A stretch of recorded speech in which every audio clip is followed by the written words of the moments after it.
This week on the StressLess Camping RV Podcast, we visit with Natalie and Brian from Basecamp Bluesky.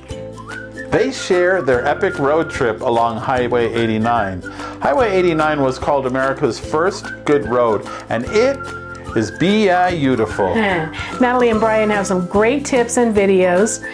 We also this week have a great couples camper that you might like in our weekly RV review. We have this week's podcast along with the notes and all the stories that go with this episode, along with discounts, deals, helpful tips, and more at our home on the web at StressLessCamping.com. Don't forget to like and share, and thank you for joining us for podcast episode 295. I'm Tony. I'm Peggy. And we're two RV industry veterans who travel part-time in a Rockwood Mini Lite 2506. Looking to share big adventures and help you with great tips, tricks, and discounts. Hey, let's raise a beverage because we're going stressless camping. Our friend Jason Epperson from RV Miles did a really good in-depth video about a new study that came out from basically the RV industry and how it reflects RVers are getting younger and they're traveling more and they're actually using their RVs more. And it's a really interesting study. So we're going to put a link in the show notes to his video. But if you have any curiosity about, well, who the heck is going RVing? It's a great video. Something that, yes, ma'am. You said RVers are getting younger. I am. Is there like something I could eat or drink or rub on my skin to let that happen to me?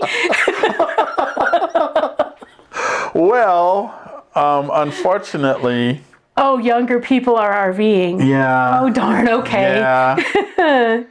Oh, well. I'm sorry, I interrupted something you were going to say. Well, there's a lot of takeaways from this video. And one of the things is the number of people traveling with pets. Mm-hmm. And it had been assumed, and you know what that means, that it's about 60%, but according to this survey, it's more in the 40s. So, do you travel with pets?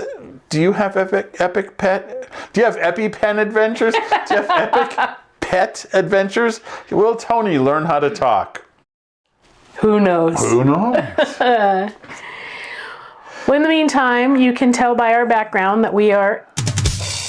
Is your refrigerator running?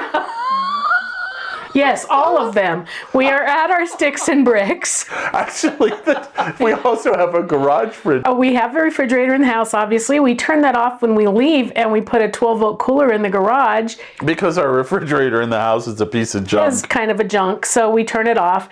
And so we haven't transferred everything from the garage to the house, and we haven't transferred everything from the Mini Lite to the house. So we're actually running 3 refrigerators right now. My gosh. But you know what's good is one of those refrigerators, the one in the Mini Lite, is just being powered by the sun. Yep. Although there ain't no sun today, but it's weak, but it's there. It's on vacation. But the great thing is we never have to worry about having enough battery power to run the 12-volt refrigerator in the camper because of our solar and lithium system that we got from ABC Upfitters. Yep, we took our trailer directly from the dealership right to ABC Upfitters and had them install all of their Master Volt parts.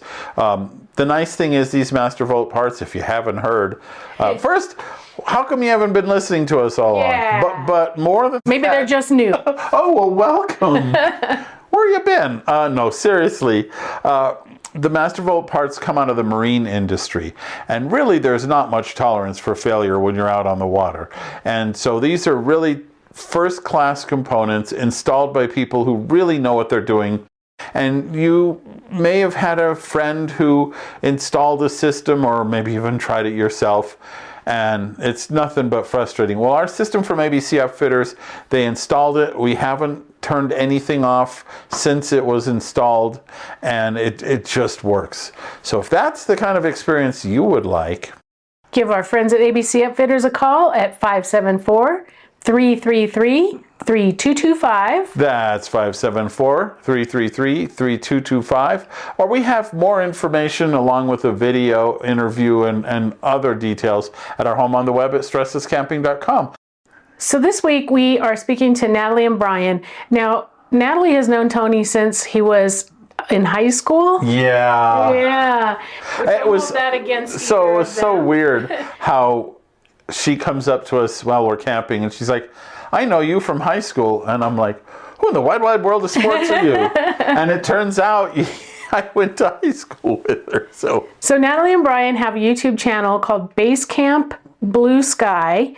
I know they have other things too that Tony will tell us about. But Basecamp Bluesky is where Natalie and Brian tell about their story on Highway 89. They actually traversed the entire length of Highway 89, which is known as the First Good Road. And it goes border to border. It goes Yes. from Canada to Mexico, or from Mexico to Canada, depending on where you're leaving Right. from. And there are some beautiful sections of Highway 89.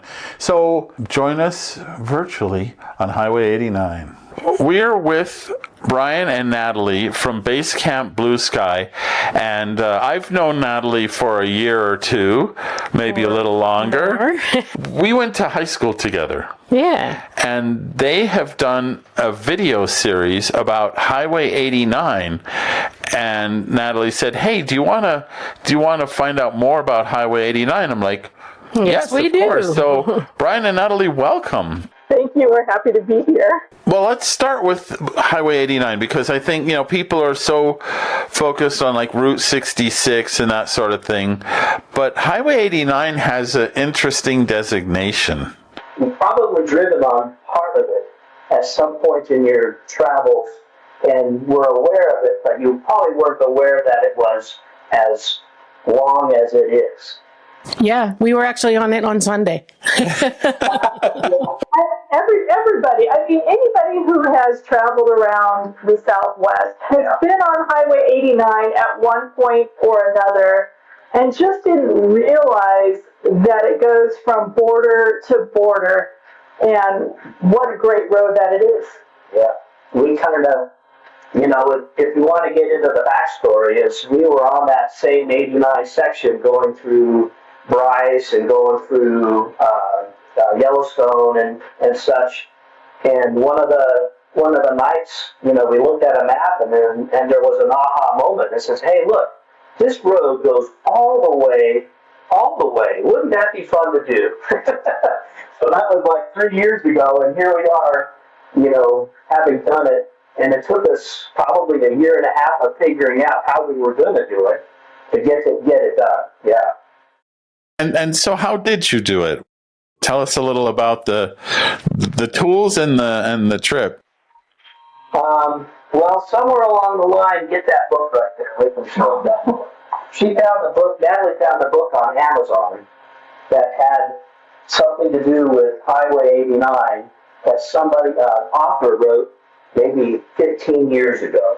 And so that was kind of the other side of the inspiration, was we studied that book, studied the map, studied how we were going to do it, and basically decided we didn't want to do it in the middle of summer, because that's when everybody, it's even harder to get campsites and such. And we said, okay, we wanted to do it on either shoulder season. And so we decided really to do it in the fall, because we wanted to be cool or warm enough in the north and cool enough in the south by the time we got there. Right, versus in the spring, you can go the other way and it'll probably work out too. But we did a couple spring tours into the north a couple years ago, and darn it, things just don't open up until July sometimes. Mm-hmm. And so that was kind of iffy. We couldn't go up and do a south to north route without knowing that, going to the Sun Road was closed. Because we've done that before, and it's like, that's the primary thing to do when you get up the glacier. So we chose the southern direction and started 6 months in advance trying to make reservations. And as soon as you get a couple of those reservations pinned, then you can start filling in the rest of the route.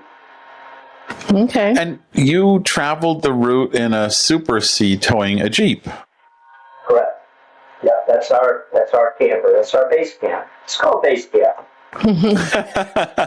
Even our license plate says Basecamp. Yeah. Okay, and you did that, like you went to the very north edge of Highway 89 and did the whole thing in one trip, right? Correct. Well, technically, yes. Yes, we did. We drove every mile of Highway 89 from Canada to Mexico. Yeah, the RV may not have done all of the miles, but, we did drive the RV all the way up to the border. We stuff that the RV was Basecamp. It was in Glacier. We drove the Jeep to the border. And so the RV and the Jeep between them did all of the roads. The humans did the whole route. Humans and the cameras did. And so, speaking of cameras, you documented the whole adventure and are sharing that on YouTube in pieces. Every week you have a new episode. Correct. Every week, we're up to 6 as we speak right here. And the original idea was probably an 8 or 10 episode series. But golly, by the time we started, filming and stopping at all these really cool places, heck, I think we're going to be 14, 15, 16 by the time we're done. This is so much stuff. We recorded almost 5 terabytes of video on this trip alone.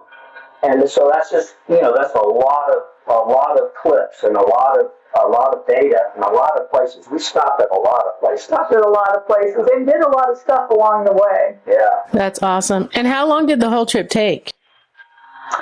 We allowed ourselves 2 months. Yeah. Okay. To do the whole thing, so which is a dream to be able to do 2 months on the road, to be able to document everything that we did and things that are along Highway 89. Yeah. It took a little less than that, but yeah. I mean, I have to give you credit. It is cinematically, it's just so well done, the videos. Not just the visuals, but the editing, the whole package is just exceptional. Do you have a background in production, or? I'd like to. No, he does now. He does not. He learns by doing. He's a race car engineer by trade. So this is very different from what he used to do. Yeah, this is a complete left turn and as far as our careers go. Wow. It truly is exceptional work. I was watching them pretty much all morning this morning, and I just really was enjoying the whole thing. You've got the whole package nailed down. I'm just really impressed. Well, thank you. And part of it is we went into this venture wanting it to be kind of a documentary, a docu-series. I wanted it less about us and more about the road. And that's been a challenge for sure. It's been trying to show off the road so that people are interested and see places that they can possibly piece together their own trips, but not show the road. We're just not going down the road and showing 100% of fast forward to the next spot. I didn't want that to happen either. So luckily, I think there's enough places to stop every hour or so to visually have, the dinosaurs. Who would have thought that there was a dinosaur place in Montana? Well, visually, that was really cool. It was just a cool stop. I mean, we found quite a few of really cool stops that visually give you an idea of, I'd like to bring the kids here or something. Do you have a few more maybe to share with us? That if you're going to do this, don't miss. I think the main point of Highway 89 is the national parks. We visited 7 national parks along the route, and who doesn't love going to our national parks? I mean, they're always the highlight, and we tried to spend extra time when we could at these national parks, and I think those are the highlights. Those are the big rocks, right? Yeah. We put together a trip. Those are the hard ones. Those are the popular ones. There's a lot of people there, and trying to fit it around, trying to really fit it around. And part of the other idea here is, we're calling it the first good road. Well, here we are in episode, I'm working on 7 and 8 and 9 right now, and we haven't even gotten to the idea of why it's called a good road. We've told a story that says this road has existed since, Native Americans walked on the earth. So this path is a pretty important path, and there's lots of stuff. I mean, if you just say I'm going to go to Glacier and hit Yellowstone and the Tetons in a lap somehow with your holiday, there's plenty of things to do between all of them. Right. Okay, why do they call this the first good road? Well, they call it that because this road was built right around when all the national parks, the glaciers and the Yellowstones and the Tetons in the early teens of our country. Well, what are we driving then? We were driving Model Ts, right? Yeah. We were driving through wagon ruts, in mud and muck trying to get to these places. And because we had a flurry of activity around cars and automobiles, people wanted to go camping. They wanted to get out and see their country. So the little towns around, the gateway towns around these new national monuments were trying to promote, come on out and see these national monuments by car because we've got good roads. And they tried to promote that the roads were good, so you could come out and not get stuck. And so Highway 89 was really one of the first good roads in the West that allowed cars to get to some of these fantastic parks back in the the early teens and 20s. Huh. Interesting. Yeah, that was what I was, alluding to, that it's called the first good road. And so it's interesting how it got that name. And you're right. I mean, back in the olden days, you look at the paths probably is the best description, and they were terrible. Well, the interstate system was when was the interstate system? In the 40s, 30s, and 40s? 50s. I think it was in the 50s. I mean, highways and interstates. This is pre-highways and interstates, right? And so 89 may not have even been called 89 back then, but it was called the first good road. And they marketed it east, just like advertising. They advertised, hey, come on out and see the paint pots or the glaciers or whatever they were trying to market. And I think that's how they marketed it, is we have a good road to get there. And that's kind of when the trains, everybody did railroads. I mean, we see a lot of evidence of railroad activity. Obviously all the big lodges were all built by the railroads. Yeah. And so that's how people got to them originally. But now we have this influx of automobile traffic, and that's how I think maybe one of the first things, or one of the things that made America change to automobiles was having good roads and inviting people out to be, camping and tourists. Right, to see these new national parks. Yeah. Yeah, and then you could go when you want and stay as long as you want, or bypass things. So, yeah, the car was so convenient, and then now we have these fantastic RVs. Yeah, the world has changed, and we have them, but the roads are the same. That's the other side of it. This road is the same road. It might have been paved a couple times since then. Yeah. But it's the same path. And one of the things that was really interesting that I saw is about every 100 miles there was a big enough town to supply your needs, right? Well, back then, what was a car doing? 30 miles an hour, right? So you get half a day, 4 or 5 hours, you're only 100 and so miles away from where you were, right? And so, man, every 100-ish miles, there's a capital, a major city along the same road. And why is those cities there? Well, I think some of them were established because of the automobile. Yeah, well, maybe even further back, because about 100 miles, about as far as you're getting with a steam engine before you're filling it with water again. Sure. Absolutely. Yep. Yeah, the train because yes. Yeah, which I always am fascinated by. Yeah. On the adventure, what was like the best thing you enjoyed while you were traversing 89? Well, my biggest surprise that I found that we did not know was there.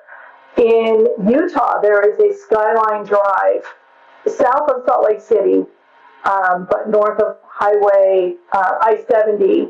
And the Skyline Drive, we love taking our Jeep up these drives. And so we went on the Skyline Drive into the mountains at the top of this ridge and had a picnic lunch. And we're like, how did we not know this was here?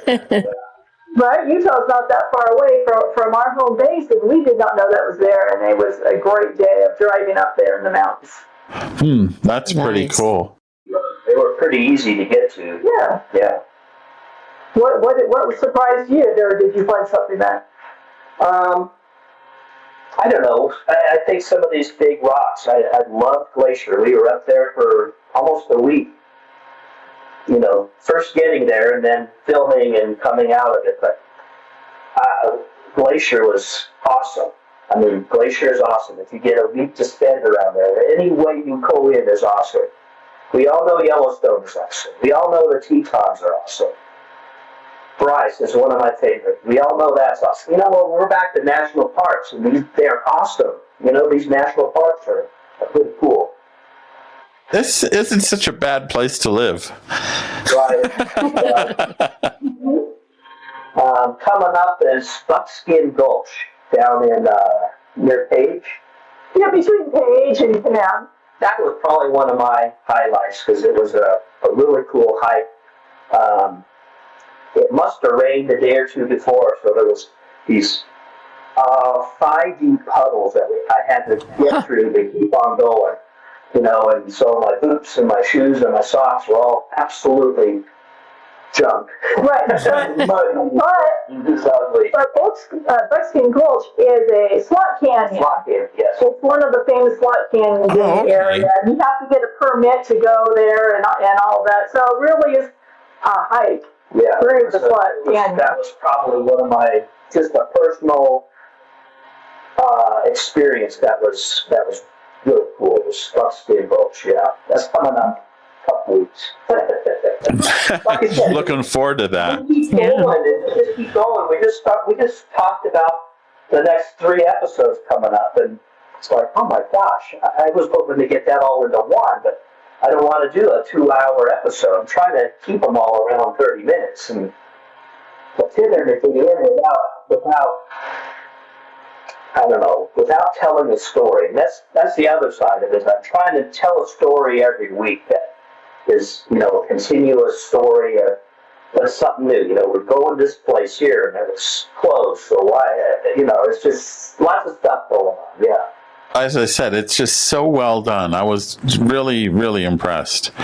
But then on the other side, what's the worst part of any funny things that happen where it's like, whoa? The Yellowstone episode. Because there was 2 things that happened in the Yellowstone issue. Oh, yeah, we had a tow bar issue and a couple of U-turns. I don't know if that's the worst. Yeah, no, if that's the worst that happened, then that's fine. That's not right. bad. The worst is we only had one night there. Oh yeah. Okay. That was bad. That one night in Epperson is not enough. Yeah, and then having problems compounding it getting into the park.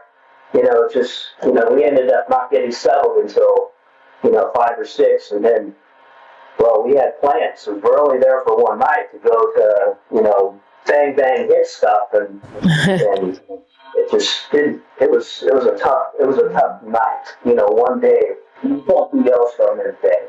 But it's They're not it's moving still there. it. So yeah, it's I guess still you can there. go back, right? That's right. We'll be back. Yeah, that's probably an important thought.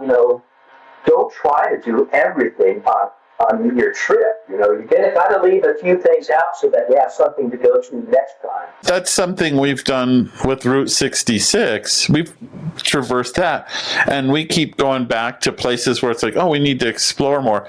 Now, I'm going to guess that your style of travel is a lot of outdoor recreation and hiking and that sort of thing. We like to do that. We like to put the Jeep out. We're not hardcore Jeepers, but we do like going off-road. Yeah, we're not hardcore hikers either, Yeah, see, we travel to find the ridiculous. So, like, a big appeal for us was the Muffler Man Museum, or at least for me. That stupid stuff, I just love that cheesy Americana stuff. And while we do like the beauty of the nature, of course, right? Going somewhere off, hiking a little bit, we don't do it very often. And luckily, all that goofy stuff like muffler men and giant roller skates, and that stuff's usually right there on the road where we can see it. Well, if you find it, I want to. Yeah, we're getting more and more into that. I don't know, there's just something about it that maybe it appeals to us because we don't have to walk very far to get to it. Well, I just somehow just the idea that there's some company out there that decided we're going to make 21-foot tall dudes. And you guys know the app Atlas Obscura? Yeah, that's how you find the good stuff. Yes. Stuff. Yeah. So we used that along our trip too, and we stopped at a couple. Yeah. Yeah. I mean, everything you can do, every tool you have to use, you got to use, right? Sure. Yeah, Atlas Obscura is good. We use Roadside. Roadside America. Well, RV. The app's called Roadside by Roadside America. Right, that's but right. those are the things like, James Dean died here. Marilyn Monroe slept here. Those kind of Americana kitschy stuff. Yeah. But then finding that, like the place that you said, going up and this beautiful setting, did you have any tools you used, or was that some happenstance, or just a mixture of all of that? I think it's a mix. It's a mix of all of that, but finding Skyline Drive, we happened across a billboard that said, stay with us, we're the gateway to the Skyline Drive. So it's like an immediate, whoa, look that up quick, what is that? So we did, and it was like, oh, we're going to have to do that. And luckily, the way we scheduled the trip, we scheduled this trip 6-8 months in advance, right? Because that's what you got to do these days. And some of those stays are 1 night, and some of them are 2 nights, and some of them are 3 nights, depending on where we were in the route. This one, actually, I think we stayed out there 2 nights, so we had a full day to do something. And it's out in the middle of nowhere, and I don't even think we had an idea of what we were going to do until we passed that billboard. Okay. Yeah. We're traveling and we're spontaneous about some of this stuff. That's important too. So, well, any tips you have for our audience on planning something like this, other than, of course, watch your videos? Right. Well, watch YouTube in general, isn't it? You have a question, you will pop up YouTube and see who's been there. That's right. We watched a lot of YouTubes from other folks who have been there. But, nobody is talking about 89 as a trip as you would 66 or Highway 1 along the coast. All great stuff and all worthy of it. But, why isn't 89 a thing? So, we used a lot of things. Campendium, recreation.gov. We used a lot of tools to set it up. What's our tip is don't try to pack everything in. Yeah. During one trip, don't pack it in because then you might get stressed out. We don't want to stress, right? No, we want to be stressed less. That's right. Do what you can, enjoy what you do, and hopefully you get to go back at a future date. Yeah, you learn about something. Yeah. Yeah, sometimes these longer trips are sort of like the appetizer at the buffet, right? It's you go and you're like seeing things, and then it's like, oh, I need to go back here, I need to go back there, and Or like when you go to a new city and you take that red bus or the trolley that shows you all the things, and then the next day you go, I want to see that again and that again and that again. Yeah, that's what we did in New Orleans. New Orleans, Sedona, New York, I've done it. A lot like that, absolutely, because we're doing the same thing. We're, like I said, sometimes we're a couple of days or a one day, and then sometimes those one days aren't long enough to do what you found out that happens to be there. Yeah, that's so true. So I think you are planning another trip, but on a different highway? We are. This coming summer, we are driving to Alaska, and so we're taking a tour. We're going with a group and going on one of the big tours. But we're taking 3 weeks to get to the start of the tour and a good 2 weeks after the tour to do other stuff. So that's what I'm planning right now. I'm spending most of my time is doing the pre and post planning and then going to Alaska, which is going to be so much fun. He's never been. I flew to Anchorage once. He's never been. And now we get to take our own RV and Jeep, and it's going to be so much fun. Oh, that'll be great. That's great. And hopefully, well, I assume, of course, you're doing the video on that. You're, capturing video as you go. That's our plan, because that should be great. I kind of looking at this 89 trip as a warm-up.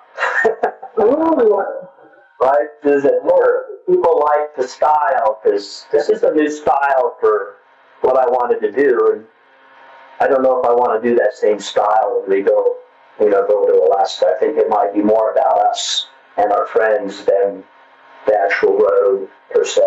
Yeah. When you're going in a group, it's hard to ignore the fact that you're with a group, right? Yeah.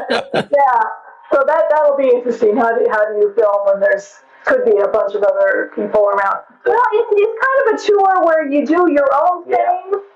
It's not a rigid tour. The only thing rigid about it is the nights where you stop. Yeah, there's plenty where we're going to stop every night. Otherwise, we're on our own to do our own what we want to go see for the day. So it's kind of a mix between a tour and doing our own thing. Right. And that might be part of a stressless thing too. Is you just book a tour that's open like that, so you don't have to worry about finding all these campgrounds. Yeah, and the reservations are made, and they're usually when there's a bunch of people, some people have really great insight into, like, when you're here, you got to go see this or eat there or whatever it is. Yeah. We heard our wagon master has a book this thick of knowledge. Oh man, which tour are you going with? We are going with Fantasy RV Tours, and it's called Alaska Your Way. Every year we go to Quartzsite, and one of the presenters is the Fantasy RV Tour people, and those are always a packed tent. Yeah, you can tell that, and there's usually a bunch of people in that audience who have been and just rave. I have yet to hear anybody say anything but praise for the way Fantasy does things. I've heard nothing but good too, and we can't wait to get started. Yeah. And it's important to note that really it's an open book as far as what you do when you get to your destination, and heck, that's taken us a lot of research too. It takes a lot of knowledge to figure out what you want to do when you get there. Sure. Yeah.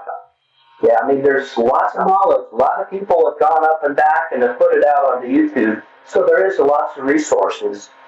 Mm-hmm. Yeah, the one thing I have taken away, of course, the scenery is exceptional, but drive slowly because of the snow heaves or whatever.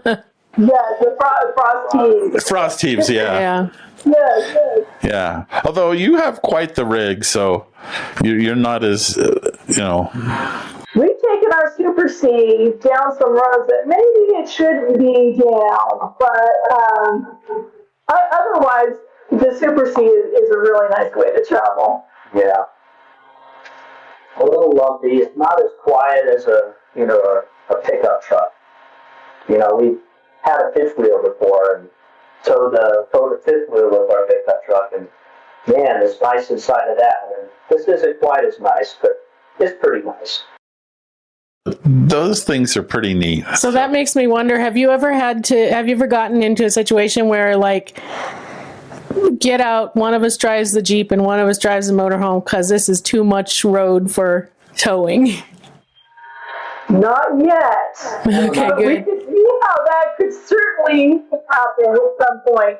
I know other people have been to Alaska, and that has happened. We're like, oh, we got to do a U-turn. Well, we got to unhook first Right. to make the U-turn. So we know it can happen, and we're ready when that happens. Yeah, that's probably the biggest challenge is, we can't back up.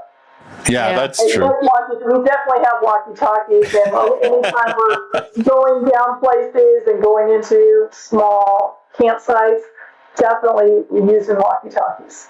Yeah. There was a place, and I think it was episode 5 of your video about 89, where the campsite had a road so narrow that there was someone with a diesel pusher and they couldn't open the slides. Oh. Which was... Yes, that was in Coulter Bay in Grand Tetons. Yeah. Yes. Yeah, it's like, we don't want to stay in that section. Yeah. Yeah. Well, back to these national parks being built in the 20s and the teens. Right. They built the campgrounds around what was then, right? So they might have modified them a little bit. Those spots in some of these places are ridiculous. They're hardly even a pickup truck can fit in them. Yeah. Yeah, there are some tight spots out there. So that's part of, we're not really doing this to tell you, this campground is good or that one is bad. Sure. I think we noted to say, hey, pay attention to what you're doing, right? If you want to stay here, just be aware that some of these places, some of the sites are pretty tight. Yeah. I mean, that's what we're doing right now. In fact, we're trying to plan for our return from Alaska, and we've worked it all the way to Glacier. We're going to hit Glacier again. We've been to Two Medicines. We know which sites are good. We do. And we're trying to get those, 8 or 10 good sites along with, 500,000 other people.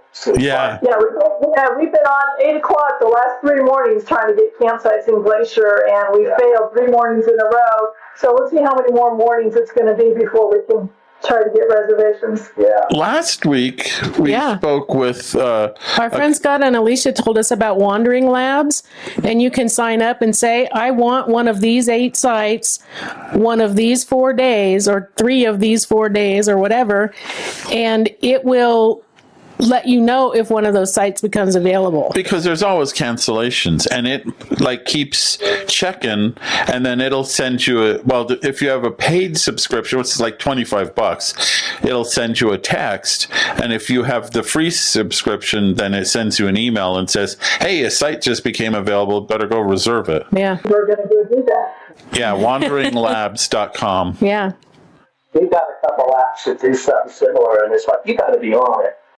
Oh, yeah. It's become both better and worse because of these things. So, well, we've learned that the Canadian is a completely different animal. The Canadian National Park or the Canadian.gov, it behaves a lot different. And maybe that's the direction we need to go. I don't know, but it was a little bit better, maybe. Right. To get reservations at Jasper and Lake Louise, they open on one day for the whole season, and that was an amazing experience to go online and get reservations there. Luckily, we succeeded there, but that was a whole thing. Different wow. program. Yes. kind of like Balloon Fiesta in Albuquerque. It's like they open It's like, okay. We open at 9. At 9:03, we're sold out. So good luck. And it's like, if you have a lousy internet connection, you are not getting on. Yeah. This year, we had some friends who have a really good internet connection. They were at home base and they called. We can still get in. Do you want a site? And I'm like, yeah, give me a site. A lot of times, those type of events, the only way you can get in is through a tour company. Because they book. Right, because they book so early. Yeah. Yeah, 2 years ago, we actually volunteered, and that's how we got into work the festival. And that was... We did like a group with escapees. Yeah, it was through escapees. Yeah. And it was a lot of work, but a lot of fun. That right there is a good tip. Be a volunteer there. I like that. Yeah, that's a good idea. The good thing is, you're getting on the field before pretty much anyone else, and oftentimes before the shuttle buses are running from the campground, and you can't take your bicycle to the field. So you have to take your bike and lock it in a impound, and then from there walk 1.5 miles to the field. So, but you know what? Who cares? It was an adventure that I'll never forget. Yeah. And Peggy got to go up in a balloon, so. That sounds awesome. Yeah. It was. Yeah, that's great. We've never been. It's on our list. Yeah. If you do, we'll probably be around. Yeah. So sometimes we escape during balloon fiesta. Yeah, or just stay hunkered down. Yeah, yeah. We can see there. It's about 10 miles through the air to the balloon field. So we can stay home and see, you can't see them close up. You can't really tell what design. You can't pick out a balloon, but you can see the hundreds of balloons in the air way out there from the comfort of your own back porch. And you can see the fireworks show. And you can see the fireworks, yeah. See, that's still fun. You don't have to be there. You can get some fun out of it. Oh yeah, Right. yeah. There's no complaints. So, well, Brian and Natalie, it has been a real pleasure having you and sharing your adventure. And of course, we will put a link to your YouTube channel so people can go and join your adventure. We look forward to having you back when you go to Alaska or anytime. That sounds great. Yeah, we'd love to talk about Alaska because hopefully it's going to be spectacular. I would imagine. And thank you for not sharing any stories about what a dork I was in high school. Oh, that would take a whole episode. Yeah, let's watch over this. Yeah. So this is, again, Brian and Natalie from Basecamp Bluesky. You can find them on YouTube and other places, or just YouTube? Yeah, we've got Instagram as well. Okay. And we appreciate you spending time with us and hope that we get to talk to you again really soon. Yeah, thank you so much. Oh, thank you. Welcome back. Welcome back. So last week when we were interviewing Scott and Alicia, I interrupted to talk about Campground Views. And this week while we were talking to Natalie and Brian, I interrupted to talk about Wandering Labs. But I also kind of wanted to talk about Campground Views. They were talking about not knowing if they were going to fit in certain sites and stuff. And Campground Views is a great way to solve that problem. Yeah, it is a free resource where you can actually go in and see where you're going. So it's sort of like Google Earth for campgrounds. Like the Street View. Right, it's Google Street View sort of thing. But you can go and, hey, if you don't want trees because of Starlink or whatever, you can see how much trees there are on a site or whatever it is, how far away the hookups are, those kind of things. Well, we talked to Mark today and came out with two conclusions. One, now they've added waypoints to Campground Views mapping system. So another new feature. Yeah, while you're making your routing, if you think you're going to go and stop here and then you decide to stop there instead, you can move, add, change the waypoints on your routes. Mark also let us know about a super secret discount. Now wait a minute. I just said it was a free tool. Why do you need a discount? There is a free version. There's also a paid version. Now, the paid version is only $29 a year. Yeah. You hardly need a discount. But if you are interested in a 10-year membership, which is only, I think, about half price of 10 one-year memberships, you can also use the code HAPPY to get a 25% discount off of that 10-year membership. Yeah, so it gives you more ability to save things, more ability to kind of drill down. So that's the advantage of having a paid membership. Right. And with this discount, it's super, super affordable. It's almost a 1-year price to get 10 years by the time you get all these discounts. I don't know about that. Peggy has her shoes on. She can only count to 10. That high. But anyway, we'll put a link in the show notes where you can get a discount on a 10-year membership to Campground Views, which is a pretty smoking deal. And if you missed that episode 293, when we talked to Mark Kep, he talked about the waypoints and the routing and other things that they've just been like making this site better and better. Yeah, all the time. it just keeps getting better. Yeah. So where did we go? Well, we've been to, this week we haven't really been anywhere, but we're catching up on all the places that we had been. And Tony has written some campground reviews. And so we stayed at the River Sands in Ehrenberg, which is right on the river that separates Arizona from California. The Colorado River. And so when you're standing in the campground, you can actually see Blythe, California. Yeah. In fact, here's a funny thing. So it's in a town called Ehrenberg, and you're It's in Arizona. Oh, but that's right on the border of Arizona and California. If you go, so they have a sandy beach there that you can go into the Colorado River. You could swim across and go from Arizona to California. Yeah. But if you have your phone with you, sometimes it thinks it's in California, and sometimes it thinks it's in Arizona, and it's like a time zone changed. So it's kind of funny. So we were standing on the beach, and Tony thought it was 8:30, and I thought it was 9:30 because his changed to California time, it's and 5 mine o'clock stayed. somewhere. Yeah. These sites, they have several hundred really well-maintained sites. Truthfully, the campground, from a visual standpoint, it's clean, it's flat, but it's pretty deserty, right? There's not a lot of trees and all of that good stuff.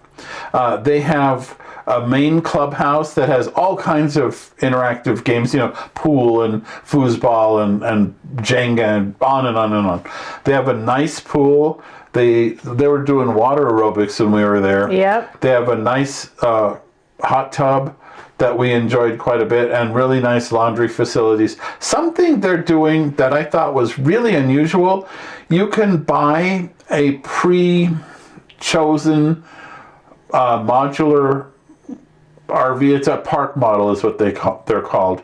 So they give you a choice of these units, and you can buy one and just put it there and keep it there, so you have a place you can always go to. Yeah. So, and I'm like, well, why? I mean, truthfully, Ehrenberg, why would you want to go there? Well, a lot of off-roading and ATV riding, water stuff in the Colorado River, desert stuff. You could go to Quartzsite if you want. You can go to Blythe, and you can go into Palm Springs. So there's actually a lot of reasons to go. And I thought everything was exceptionally well maintained and super, super clean. Yeah, now potentially there's things to do in Ehrenberg, but we weren't there long enough to really find out. And it kind of didn't. Nobody said, you better make sure you go to this place or that place. So really kind of having a home base in Ehrenberg at River Sands seems like a good idea, even if you're not going to do a lot in Ehrenberg. But even that, as Tony said, that campground. So these are, this week and the next couple weeks, we're probably going to talk about the campgrounds that we stayed at that are part of CRR Hospitality. And this is one of them. And one of the things I really dig about all these facilities is that they have this beautiful bath/laundry house, right? So there will be a laundry room with various number of washer and dryers, and then also 4 to 6 individual unisex bathrooms with showers, and they're very clean and well maintained, and it's a really nice place to be. Yeah, especially if you're there for Quartzsite, it's probably, they also have some rental units that are also park models that I would stay in those anytime over the hotels that are near Quartzsite. Right. So if you're looking at the idea of going to Quartzsite next year, maybe you don't have or you're not able to take your RV, this is maybe a good option. Get one of those rental places from the River Sands at Ehrenberg and come and see us at the show. Yeah. So while we were in Quartzsite, which, it takes us 2 or 3 months to stop talking about Quartzsite because, and then we start talking about it again. And then we start, We like it there. Right. So, we have a brand new travel trailer, and it has all one key, which is nice. But I also really, really, really like the feature of not having a key, at least on one door. So we did buy a new RV lock for one of the 2 doors on the Mini Lite. And Tony installed it in it was 4 seconds. I don't know. It was very so short easy. time. It's a screwdriver job that anybody can do. It was super, super easy. And so we made a video about the RV lock, which we will share, of course, down in the show notes. But I basically live caught my video of installing it. And I mean, I've done it before, but it's so easy to do. And something I noticed, so this is what, our 3rd RV lock, I think? This is it's our 4th trailer, and I don't remember if we swapped over the RV lock or if it's our 4th RV lock. Anyway, We've definitely had it on every trailer. Something I noticed, the improvement in the quality of the product is remarkable. It has, so the RV lock is like a push button keypad for your door. And the new one that we installed really had some heft to it. And the door handle inside and out are metal, not plastic. And the plunger and all of that are better quality metal than what you're going to get standard in any RV, pretty much. The keypad has really been improved. That's where we did have trouble with our first one with the keypad, but to their credit, the company just sent us a new one, no questions asked. Right. Yeah, it was in the real older generation that we got in 17 or 18, 2017, was like a plastic coated keypad, and now they're silicone coated. So we haven't had one wear out since then, but then of course we don't keep trailers long enough to wear anything out. But just the quality and the remote too are much higher quality than in the past.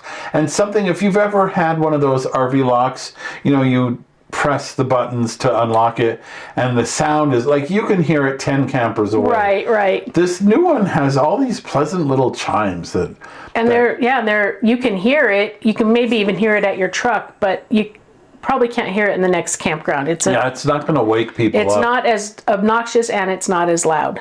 In fact, so it's kind of a clamshell type of deal when you put it into a door and you put it together, you connect the wires. There's just a connector in there, and then you put it together, and it starts talking to you. It's would you like to set up your remote and all that? And it's the attention to detail that they've put into this. It's clear, it's a good company anyway. Yeah. So we like these RV locks, and I believe we have a discount. So we'll put that in our show notes too. I wrote to them just to confirm. Okay. Well, we made another video this week. Man, we were busy. We are video making fools this week. We're burning up the hard drives, literally. Literally, that's a brick. Yeah, it is. This was a 4 terabyte hard drive, and now it's just a brick. So anyway, when did we see this? In September? We saw it. Wait, it's taken us a while to catch up. We saw the Coachmen Freedom Express Select 19 SE. Yeah, this is a small 2-axle travel trailer, and I would call it a couples camper. It has a lot of neat little attention to detail features, like the utensil drawer. Thanks, Josh. And there's a lot of neat attention to detail things. We have a full written review at StressLessCamping.com and a video that you can watch at StressLessCamping.com or wherever you get your YouTube videos. Mostly a good report on this. A few things I didn't like. And of course, we have our RV report card. So you can check out what we thought of what and all of that. So, I've been kind of lazy, and I've been leaving the question of the week for the last maybe 3 weeks, asking for your RV stories. And I really, really appreciate that you share those stories. I might leave this pinned. I am going to ask a new question, though, because you guys are You're going to wonder what the heck's wrong with me if I don't. But I might leave it pinned anyway, because I love reading and hearing about people's, why they are campers. Yeah. So I thought maybe this week I would ask, well, actually, Tony thought of this. What exciting plans do you have for your 2025 stressless camping adventures? Well, did you know you could answer that question and ask your own questions and all of that at our StressLess Campers Facebook group? We keep it fun. We keep it friendly. And there's some really smart people in there. Yeah. So don't feel shy about asking questions. Did you know we also write a once a week newsletter that's absolutely, totally, and positively free and has links to stories and videos and podcasts and whatever we find that we think will help you get the most out of your RV experience. Yeah, all you have to do is visit our website and you can sign up at the bottom of just about any page. But we also put those sign up things in articles all over the place. But do know that we never share your information. We only send one email a week and we try to keep it fun. Yes. So when you go on the website to sign up for the newsletter, if you haven't already, you can also find the show notes for episode number 295. Well, for any episode really, but this is episode 295. Just go to the podcast page and we're getting closer to 300. Yeah, we think we want to do some kind of a big diddly bomb. Well, let's not promise. Let's not overpromise. It might just be another episode. Who knows? Who knows? Also, check out our it's not really a new page, but it has a new name, our favorite RV products and services page. Yeah, those are the things you will need to help you with your stressless camping adventure. Actually, I've done a lot of work this past week on the website. On the whole website. So this page has the products and services. Some have discounts, some are affiliates of ours, some are just things we really like. There's a link to our Amazon page, and if you don't have any other, reason not to, it's great if you can go to our site and then link to Amazon. It gives us, I don't know, 1% or something. A tiny percent of a percent. And it doesn't change the price you pay. Right. It doesn't change anything from your end. Yeah, it helps support the StressLess Camping Podcast, which we appreciate. And once you're done shopping there and you're done with our website, you can jump off to all those social places that we are. Yep. And of course, if you don't want to miss a future episode of the StressLess Camping Podcast, it is free to subscribe on any podcast app or on YouTube. And we're saving you a seat around our virtual campfire. Yes, indeed. And of course, clicking like, share, making comments, and all of that stuff does help the algorithm to say, hey, people are actually watching or listening to this thing. And paying enough attention to know when to click, like, and share. It's true. Something else that really helps a lot is if you can write a review on the podcast catcher that you use or anywhere that, says write a review. We love it when you do. We really appreciate it. Yeah, but only the good ones. No, I'm just kidding.